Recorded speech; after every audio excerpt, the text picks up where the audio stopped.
pero bueno, vamos a tratar de poder compartir la palabra de Dios.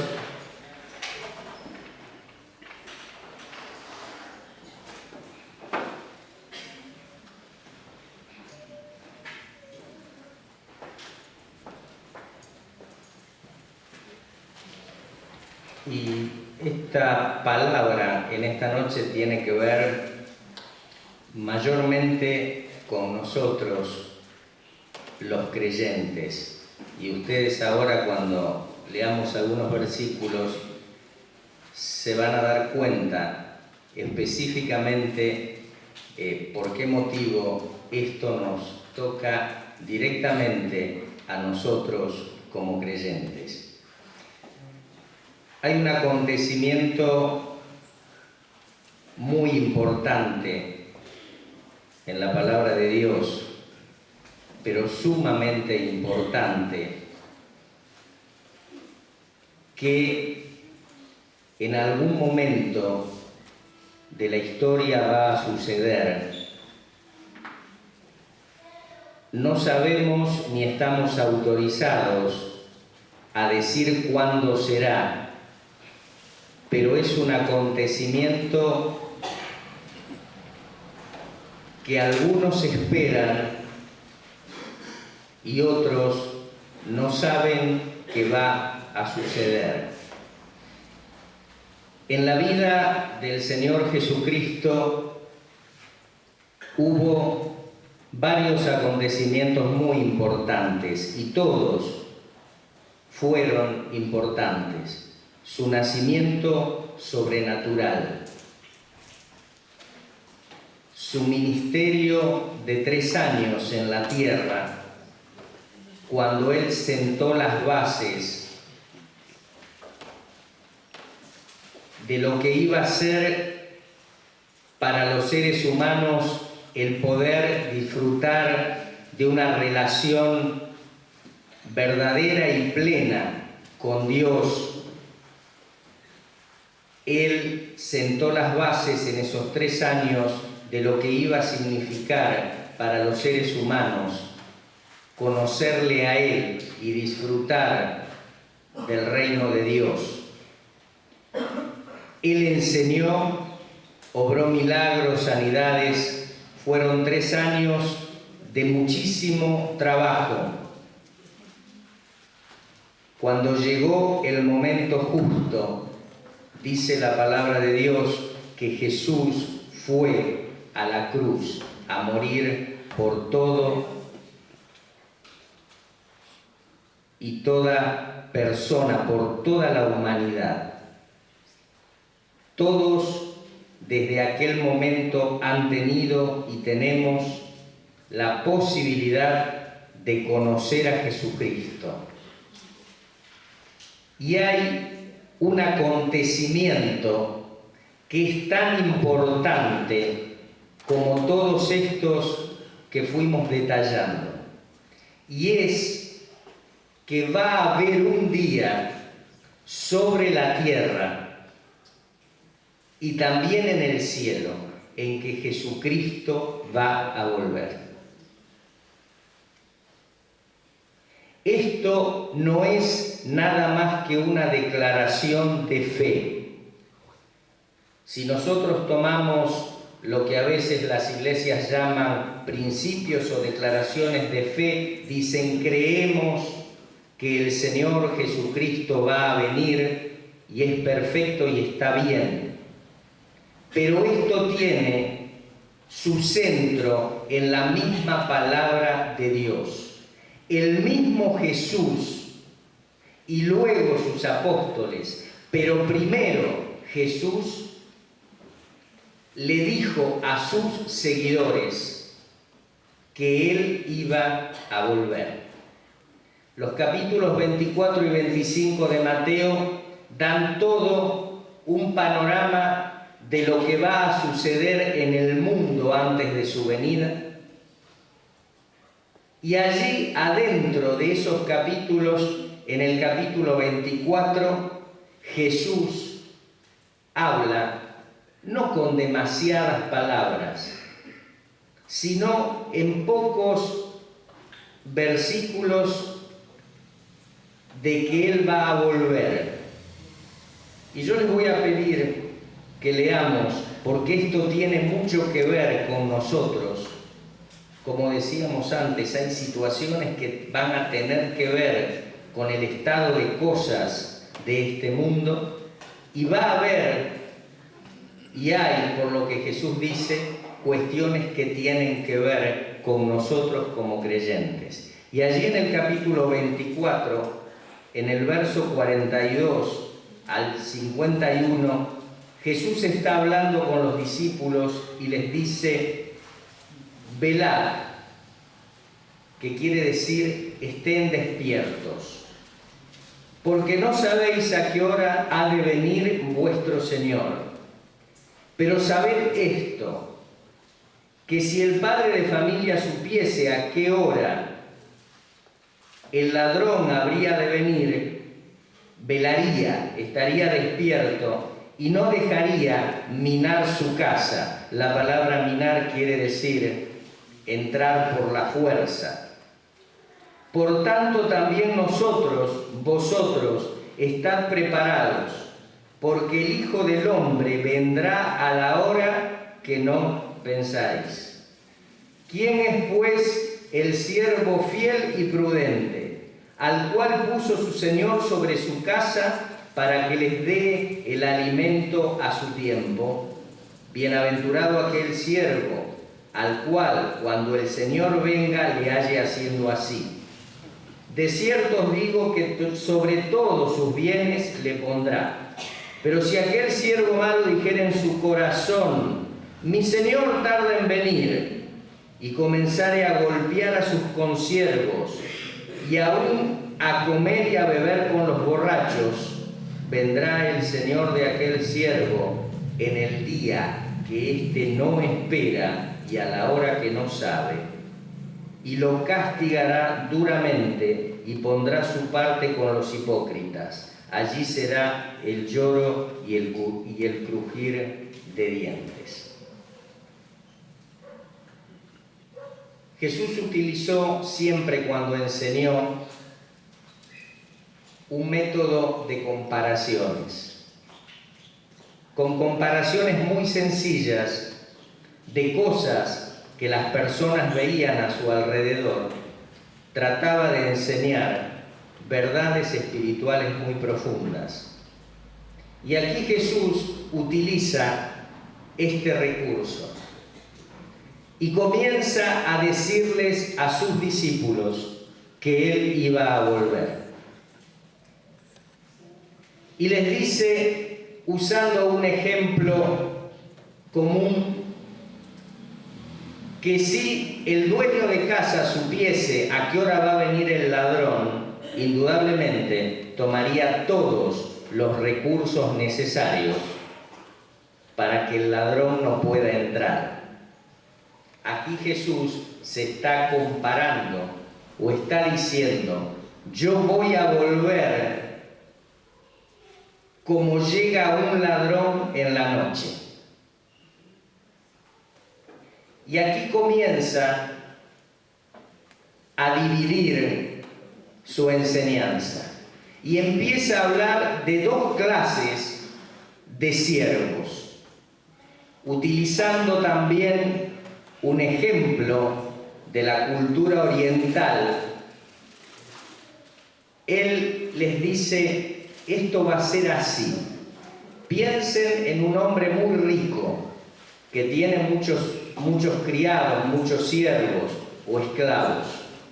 Este señor, como debe de tanto en tanto ir a mirar cómo andan sus negocios e ir a recorrer sus dominios, tiene algunos siervos que se tienen que hacer cargo de darle de comer a los otros siervos.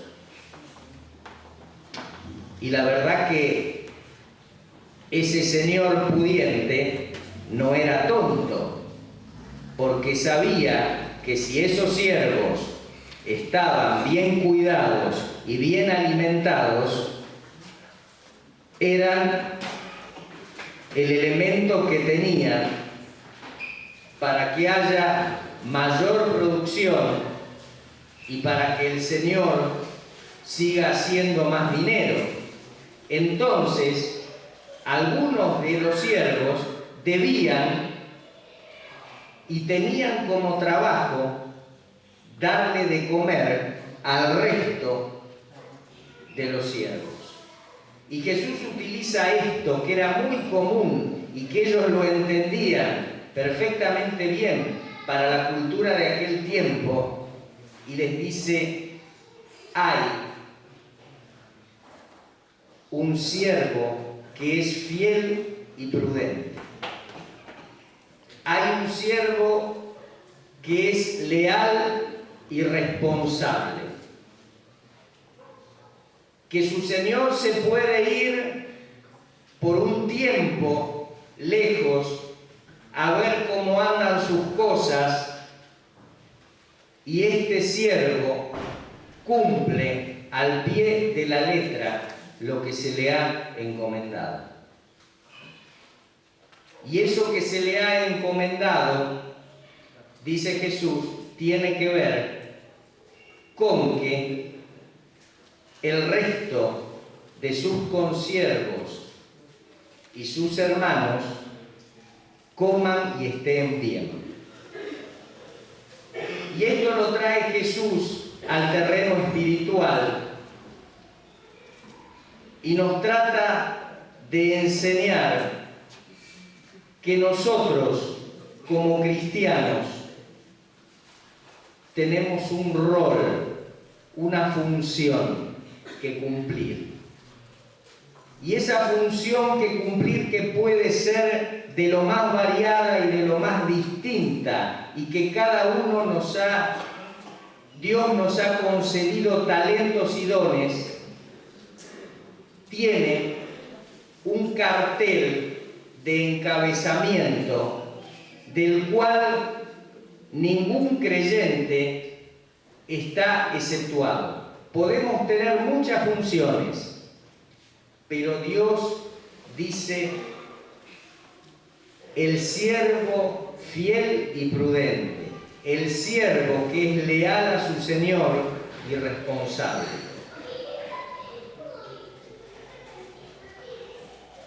Y esta es una de las dos clases de siervos que este relato nos presenta.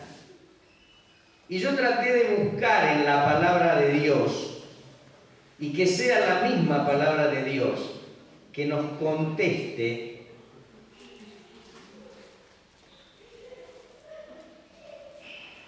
cómo son esos siervos fieles y responsables.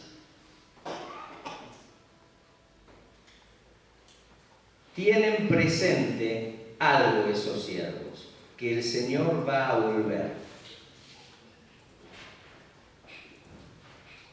Y hay una iglesia, que es la iglesia de Tesalónica, donde el apóstol Pablo, a una iglesia entera, y esto me llamó la atención porque se lo dirige a una iglesia entera, y les dice a los cristianos de Tesalónica cómo se convirtieron ustedes de los ídolos a Dios. Dice: para servir al Dios vivo y verdadero y esperar de los cielos a su Hijo. Seguramente en esta iglesia había distintos dones, distintos talentos, cada uno tenía su particularidad en el servicio, pero había algo que los unía. Estaban convertidos a Dios, lo servían y hacían esto porque sabían y tenían la esperanza de que Cristo en algún momento iba a volver.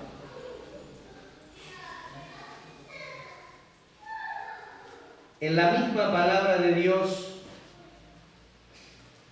encontramos a otra persona llamado Filemón.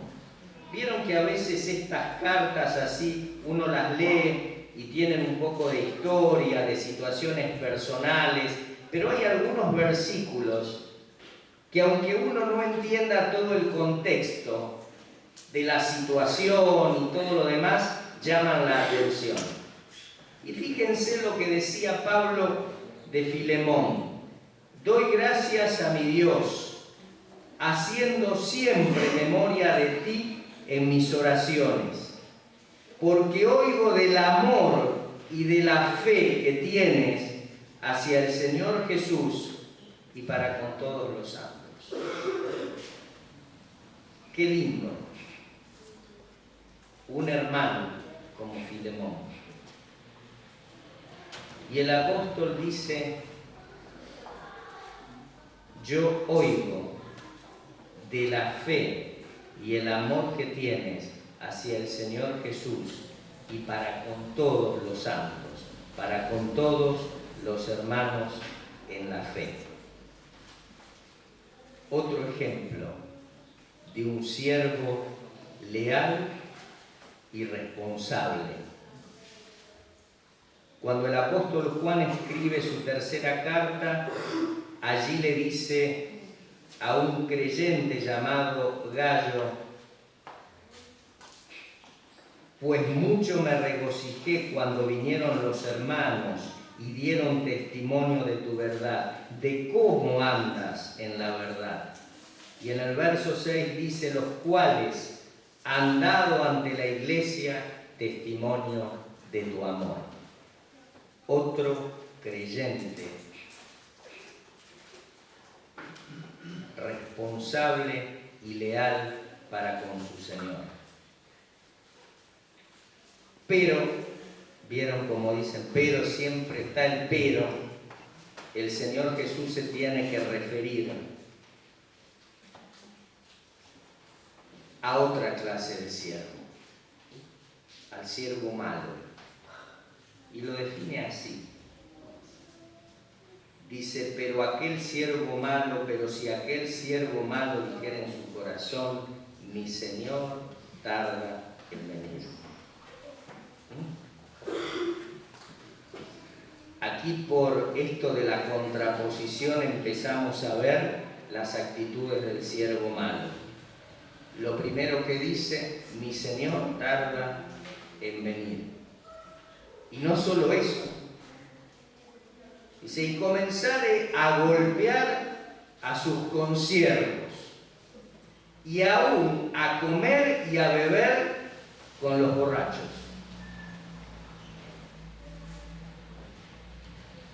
Parece increíble. Estaba en la casa.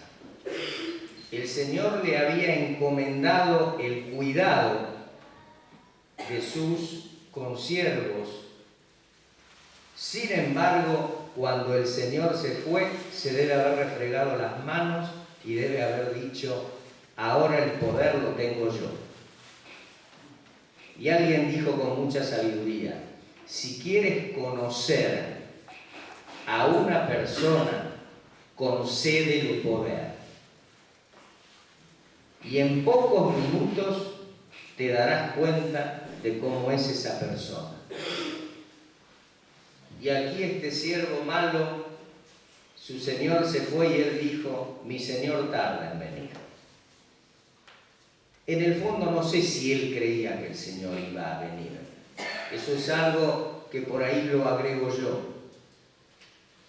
Porque su actitud es una actitud que va constantemente degradándose. Comienza por golpear a sus hermanos. El otro tenía que darles de comer. Este no solo que los hace morir de hambre, sino que los golpea. Y una vez que hizo eso, dice que empieza a comer y a beber con los borrachos. Desbarrancó totalmente el siervo. Y si nosotros queremos a alguien de cuerpo entero, en la misma palabra de Dios, también lo tenemos. Alguien que yo creo que reúne todas las condiciones. Alguien que era un líder. Y allí también en la tercera carta de Juan se habla de una persona que hasta tiene un nombre dificilísimo de pronunciar. Yo cada vez que lo tengo que pronunciar lo leo. Diótrefes se llama. Dice: yo le he escrito a la iglesia, pero Diótrefes, al cual le gusta tener el primer lugar entre ellos, no nos recibe. Por esta causa, si yo fuere, recordaré las obras que hace parloteando con palabras malignas contra nosotros. Y no contento con estas cosas, no recibe a los hermanos. Y a los que quieren recibirlos se los prohíbe y los expulsa de la iglesia. Fíjense que hace un momento leíamos en esta misma carta que en esa iglesia había un tal Gallo que andaba en la verdad. Todos daban testimonio ante la iglesia del amor de Gallo. Encontrábamos a un Filemón que se caracterizaba, no conocemos cuántos dones o talentos habrá tenido Filemón, la verdad no lo sabemos, pero tenía algo importante. Amaba al Señor y amaba a los hermanos en la fe. Y acá encontramos a este Diótrefes, ególatra, quería tener el primer lugar siempre. Acá utiliza el apóstol Juan una palabra, dice que parloteaba. La palabra parlotear, cuando uno analiza un poco, lee algún comentario, significa persona chismosa, persona que no sabe guardar un secreto, persona que levanta falso testimonio.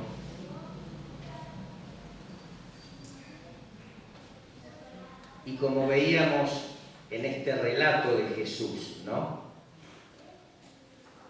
que decía de aquel siervo malo, que comienza por decir: mi Señor se fue, ahora yo tengo el poder,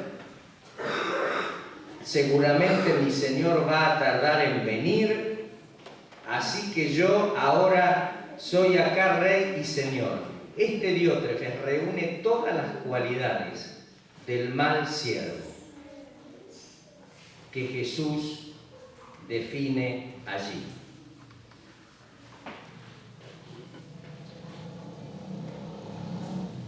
¿Qué nos podría a nosotros quedar como enseñanza para nuestra vida? Debemos apuntar siempre a ser siervos fieles y responsables. Porque en este pasaje, en el versículo 46, el Señor Jesús dice: bienaventurado, feliz, aquel siervo al cual, cuando su Señor venga, le halle haciendo así. No importa lo que pasa al costado. Acá el Señor me está hablando a mí. Me está desafiando a mí a qué clase de siervo quiero ser yo. Y como acostumbra a ser siempre Jesús, hay un premio, hay una recompensa. Feliz aquel siervo que cuando su Señor venga le halle haciendo así. Y me hace recordar aquellas palabras del Señor a Josué, que no miremos ni a nuestra derecha ni a nuestra izquierda, sino que miremos al Señor. Y también hay una recompensa para el siervo malo. Y esa recompensa tiene que ver con una separación eterna de Dios. Dice, lo castigará duramente y pondrá su parte con los hipócritas. Allí será el lloro y el crujir de dientes, separado para siempre por toda la eternidad de la presencia y de la gloria de Dios. Siendo personas tan distintas, porque no podemos comparar, por ejemplo, a los cristianos de Tesalónica, a Filemón, a Gallo, que son ejemplos de siervos fieles y responsables, con Diótrefes. Pero hay una cosa en los cuales, en la cual son iguales. Ustedes les llamará la atención, siendo estos personas santas que vivían honrando a Dios, ¿qué punto de comparación puede tener con un Diótrefes? Hay un punto de comparación. En algo son iguales. Ninguno de los dos grupos sabe a qué hora va a venir el Señor. Pero hay un grupo de siervos fieles y prudentes que lo esperan al Señor. Ese es el punto de unión y el punto de diferencia. Los que, no sabiendo, lo están esperando. Y dice la palabra de Dios que el día y la hora no lo sabe nadie, sino solamente Dios conoce ese día y esa hora. Pero el siervo fiel y el siervo que es leal y responsable para con Dios conoce perfectamente bien y sabe que su Señor vendrá. Y qué lindo que es cuando nosotros miramos el servicio que como iglesia prestamos a Dios de tantas maneras. Mientras yo preparaba esto, trataba de pensar para ponerlo en palabras y en hechos. Pensaba en las reuniones, en el Festival de la Alegría, en las reuniones en las casas de familia, en el servicio que con aquellos dones que el Señor ha dado, como iglesia llevamos adelante. Y recién cuando por ahí escuchaba que Víctor hablaba, ¿no?, de ese pequeño testimonio que dieron acerca de el gran problema, ¿no? Si un líder de la iglesia se tiene que ir por determinada circunstancia, ¿qué es lo que pasa en la iglesia? Y yo creo que esto nos debe animar para saber que como hijos de Dios estamos en la buena senda. Y que tenemos que tener siempre mucho cuidado con una cosa. Que siempre los siervos malos del Señor pueden tratar de hacernos decaer en nuestra perseverancia y en nuestro trabajo en el Señor. Este es un peligro. Pero también tenemos un gran ejemplo. Cuando nosotros vemos a este Diótrefes y vemos a este Gallo, participantes de la misma iglesia, sin embargo, de este Gallo, el apóstol Juan dice: sigues andando en la verdad y es conocido tu amor. Y yo me preguntaba, ¿Cuántas cosas había o podría haber habido en la vida de estos creyentes allá primeros cuando veían los malos ejemplos? Sin embargo, uno allí encuentra personas que a pesar de seguían andando en la verdad y se caracterizaban por su amor y su servicio al Señor. Indudablemente, y el Señor nos ayude a no jamás desbarrancar y actuar como este siervo malo. Y si aún en nuestro camino encontráramos algo así, tiene que ser el motivo para redoblar los esfuerzos de saber que a pesar de todo lo que pueda pasar al lado mío, a mí personalmente Dios me ha encargado una misión, a cada uno de nosotros, y que nos espera esa recompensa que muchas veces no la vemos, porque seguramente será en el futuro. Pero qué bueno y qué importante es guardar nuestra condición como creyentes, como iglesia, de siervos fieles, de siervos responsables. El otro es un mal ejemplo que Jesús utilizó para reforzar su enseñanza. ¿Que es real? Sí, es real. Puede suceder, nos puede pasar, pero es importante que nosotros retengamos, como decía el escritor de Hebreos, retengamos esta profesión de fe que un día hicimos. Señor, yo te voy a seguir. Y con miras a que un día el Señor habrá de volver.